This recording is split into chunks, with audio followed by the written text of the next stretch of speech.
Heat map, and on this map you can see how quickly the news of the assault on the chemicals factory spread across the globe. People use the words France attack and Islamist to get the story, and the news went viral in North America, Western Europe, particularly in Britain. Well, next, we can now talk to geopolitical analyst Patrick Henningsen. Patrick, thank you so much for joining us here on RT International. Well, the surge in anti-Muslim attacks in France after Charlie Hebdo is evident. Has it been felt in Britain? I think the tension in Britain is nothing near what you might have in France. But having said that, we are coming up to the 10-year anniversary of the attacks of 7/7, which took place 7th July 2005. That'll be in a couple of weeks, and of course that's a big date on the historical calendar in terms of terrorism in Britain. So yes, what's happening in France right now, or what's happened since January, has really put Europe or France on high alert, higher than ever before, in fact, especially this week. And one dares even speculate if a similar event happened in Britain, what would happen in terms of lockdown in this country, security-wise. Now, the main targets for terrorists in Tunisia are tourists. Why is that? Is it a message to the international community, you think? And what sort of message the international community should be getting and dealing with the consequence of this, in your opinion? Well, this is interesting because this is more or less a repeat of what happened at the end of March with the Bordeaux Museum attack. I think 22 people were killed, including one British mother, we're told. So we have similar sort of victims numbers here at this beach attack with 5-star hotels in Tunisia. Definitely tourism is definitely being attacked here. Tunisia is being attacked, really. So I don't know why Tunisia has become a target. Maybe because it's more moderate, perhaps. This is from an Islamic terrorist perspective, but there could be a lot of deeper state agendas here. And here's the other problem we have is that there's no way to validate or give credibility to any of these so-called ISIS attacks. In the case of the Kuwait mosque bombing, ISIS claims responsibility on a Twitter account. And if you think of in terms of CSI and crime scene investigation, that's just not good enough. So we don't really know who did this bombing in Kuwait. Ditto, you could say, with some of these other attacks, including Tunisia and possibly France. They're not ISIS attacks as such, but the media has completely run with that narrative because it's an easy narrative. It requires no investigation. It requires no inquiry. You usually say ISIS did it, and then away you go with the sort of normal news cycles that we've gotten used to over the last 12 months. So I think that should really be looked at a lot closer.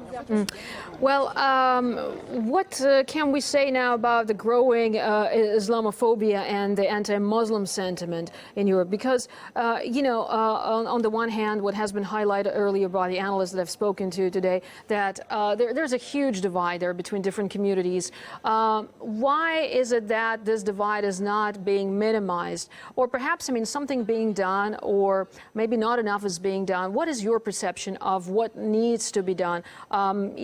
Is it possible to establish the dialogue between different communities? Because, there have been so many wake-up calls.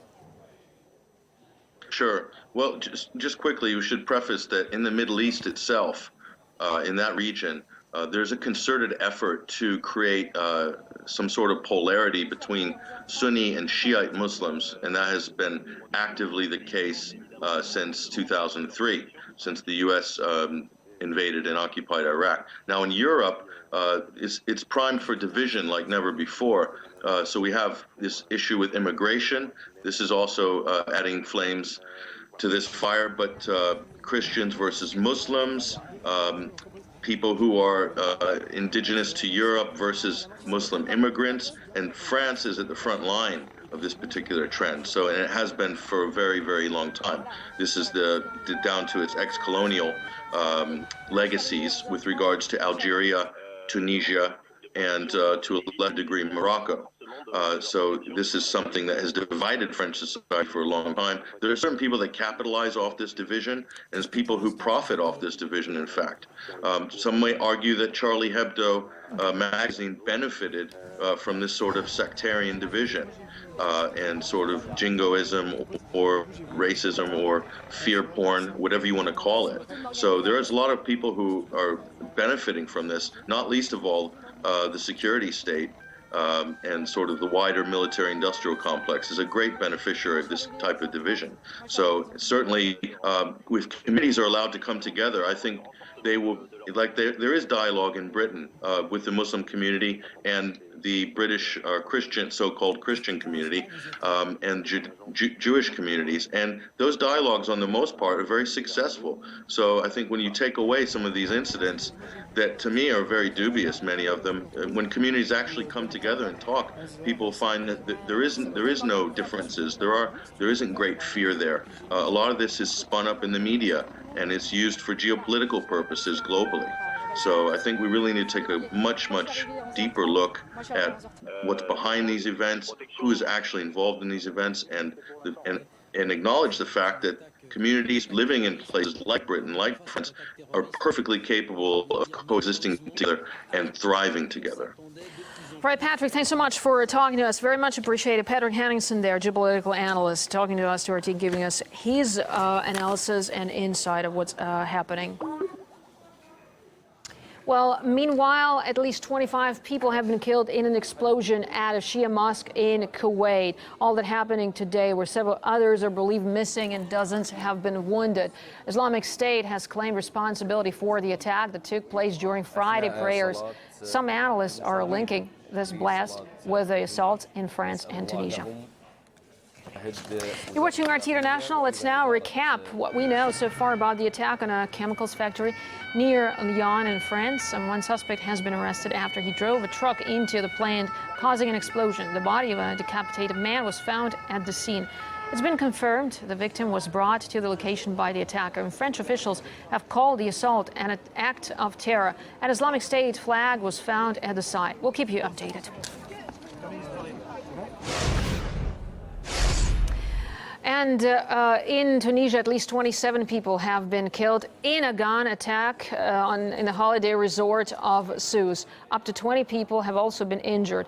Unknown gunmen opened fire at tourists near two five-star hotels in the popular resort area. Firefighters have been among the victims. That is according to the country's Interior Ministry, which called the incident a terror attack. And reports from eyewitnesses are coming that terrorists approached the hotel from sea by boat and opened fire on tourists. One of the gunmen was shot dead as he tried to enter one of the hotels. A search is underway for the other one now.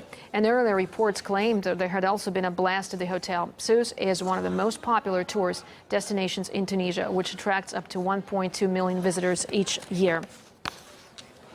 And Abdel Bariatwan, editor-in-chief of an Arabic newspaper in London, says the governments in the Arab world, as well as the West, must rethink their policies to prevent retaliatory attacks. We cannot generalize, actually, and make the Muslim community responsible for these kind of attacks. With Tunisia, for example, the previous government allowed 3,000 Tunisians to go and join Islamic State to fight in Syria. And also in France, you know, the French policy is actually intervening or encouraging a lot of intervention in that part of the world, in Syria and Iraq in particular. And the Western government have to revise their policies and try to find out why those people are committing these kind of terrorism, act of terrorism inside France and other countries. It is a collective responsibility. It's not just France alone. It is the whole Western world and also the Arab world. They should together and discuss why this phenomena, the Islamic State and other radical Muslim organizations